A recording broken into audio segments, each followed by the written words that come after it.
8 मार्च 2014 Kuala Lumpur, Malaysia airlines की flight MH370 एक Boeing 777 Beijing के लिए उड़ान भरती है, जिसमें 239 लोग सवार हैं। उड़ान नॉर्मल है जब तक 38 मिनट बाद प्लेन गायब हो जाता है सिविलियन रडार से साउथ चाइना सी के ऊपर। कोई क्रैश नहीं, कोई एक्सप्लोजन नहीं, कोई इमरजेंसी कॉल नहीं, बस गायब। मिलिट्री रडार बाद में दिखाता है कि प्लेन ने जानबूझकर वेस्ट की तरफ एक तेज मोड़ लिया, रास्ता भटक गया, फिर सन्नाटा। दुनिया एक बड़े सर्च में लग जाती है, जहाज, सैटेलाइट, सबमरीन, लेकिन कुछ नहीं मिलता है। कोई जवाब नहीं मिलने पर तरह तरह की थ्योरीज सामने आती है। पायलट की गलती, हाईजैकिंग, सरकारी लीपापोती और भी अजीबोगरीब आइडियाज। आज हम इन सब में गहराई से घुसेंगे। MH370 के बारे में सबसे दिलचस्प कॉन्स्पिरेसी थ्योरीज में हम देखेंगे सबूतों को, अफवाहों को और उन सीक्रेट्स को जो अथॉरिटीज नहीं चाहती कि आपको पता चले। तैयार हो जाइए। यह एक ऐसी कहानी है जिससे आप आसानी से बाहर नहीं निकल पाएंगे। यह एक ऐसी कहानी है जिससे आप आसानी से बाहर नहीं निकल पाएंगे। पहली theory, pilot. Captain Jahari Ahmad Shah एक तजुर्बेकार और इज्जतदार पायलट के पास घर पर एक फ्लाइट सिमुलेटर था। इन्वेस्टिगेटर्स को उसमें एक डिलीट किया हुआ रूट मिला, जो MH370 के आखिरी रास्ते से अजीब तरह से मिलता जुलता था, जो दूर इंडियन ओशन में खत्म होता था। क्या ये कोई रिहर्सल थी? कुछ लोग कहते हैं हाँ, ये एक मर्डर सुसाइड था या फिर पॉलिटिकल वजहें थी। उनके परिवार ने इससे इनकार किया है, लेकिन सिमुलेटर के सबूतों को नजरअंदाज करना मुश्किल है। फिर भी सवाल बाकी हैं। ये इतना लंबा, कॉम्प्लेक्स रूट क्यों? कम्युनिकेशंस इतनी चालाकी से बंद क्यों किए? क्या वो अकेले थे या उन पर दबाव था?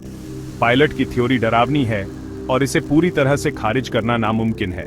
वो सिमुलेटर आज भी इन्वेस्टिगेटर्स को परेशान करता है। अगर पायलट नहीं था तो प्लेन में कोई और? 2 यात्रियों ने चोरी के पासपोर्ट इस्तेमाल किए, लेकिन वे शायद शरणार्थी थे।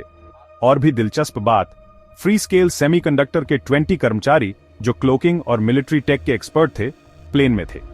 क्या प्लेन उसके कार्गो या यात्रियों के लिए हाईजैक किया गया था? ट्रांसपॉन्डर बंद कर दिया गया था? फ्लाइट का रास्ता एकदम सटीक था? यह प्रोफेशनल लग रहा था? क्या किसी ग्रुप ने कंट्रोल ले लिया था और पायलटों को मजबूर किया एक सीक्रेट जगह पर जाने के लिए? प्लेन सिर्फ खोया नहीं था, उसे चोरी किया गया था और प्लेन में मौजूद सभी लोग एक शैडोवी टेक वॉर में कोलैटरल बन गए। हाईजैक थ्योरी सबसे बिलीवेबल थ्योरीज में से एक है। एक और थ्योरी, MH370 को गलती से मार गिराया गया था और छिपा दिया गया था। प्लेन सेंसिटिव मिलिट्री एयरस्पेस के पास से उड़ा, शायद इसे खतरा समझ लिया गया था। कुछ लोग डिएगो गार्सिया की तरफ इशारा करते हैं, एक सीक्रेट अमेरिकी बेस, आखिरी झांक ट्रैजेक्टरी के रूप में। अगर किसी मिलिट्री पावर ने प्लेन को गिराया तो एक कवर अप होता, सबूत मिटाए जाते, सर्च टीम्स को गुमराह किया जाता। यह मलबे की कमी और अजीबोगरीब उड़ान पथ को समझा सकता है। यह आइडिया MH370 सिर्फ गायब नहीं हुआ, उसे मिटा दिया गया। एक दुखद गलती दुनिया से छिपी हुई।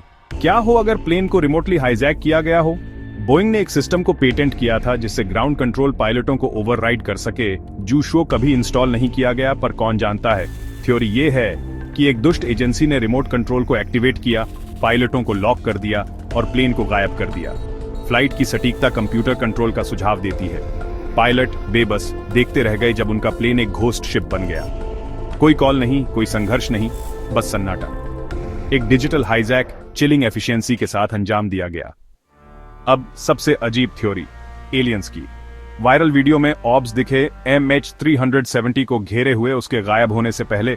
हालांकि ज्यादातर एक्सपर्ट्स उन्हें फेक कहते हैं, फिर भी मलबे का न मिलना और तुरंत गायब हो जाना अटकलों को बढ़ावा देता है। क्या होगा अगर प्लेन को पूरा का पूरा ही ले जाया गया हो, हमारी रियलिटी से निकालकर ऐसी टेक्नोलॉजी से जो हमारी समझ से परे है? कोई मलबा नहीं, कोई डिस्ट्रेस कॉल नहीं, कोई निशान नहीं। ये एक ऐसी थ्योरी है जो हर सवाल का जवाब देती है, और भी बड़े सवाल खड़े करके। शायद MH370 समुद्र में नहीं खोया, बल्कि किसी ऐसी चीज में खो गया जिसे हम समझ नहीं सकते। कभी कभी सबसे डरावना जवाब वही होता है जिसे हम एक्सप्लेन नहीं कर सकते। 10 साल बाद भी MH370 लापता है। कोई रैकेज नहीं मिला, कोई ब्लैक बॉक्स नहीं, कोई क्लोजर नहीं। थ्योरीज बहुत हैं। पायलट ने सुसाइड किया, हाईजैक हुआ, मिलिट्री की गलती थी, साइबर अटैक हुआ, यहां तक कि एलियन अबडक्शन भी। हर थ्योरी सही लगती है, फिर टूट जाती है। और बस सवाल छोड़ जाती है। लेकिन एक बोइंग 777 ऐसे ही गायब नहीं हो सकता सैटेलाइट के जमाने में, जब तक कोई इंसान या कोई चीज ऐसा न चाहे। शायद सच खोया नहीं, बस दबा हुआ है। आपको क्या लगता है क्या हुआ? अपनी थ्योरी कमेंट्स में बताएं। अगर आपको लगता है कि परिवारों को जवाब मिलने चाहिए तो लाइक और सब्सक्राइब करें। क्यूरियस रहें और सेफ रहें।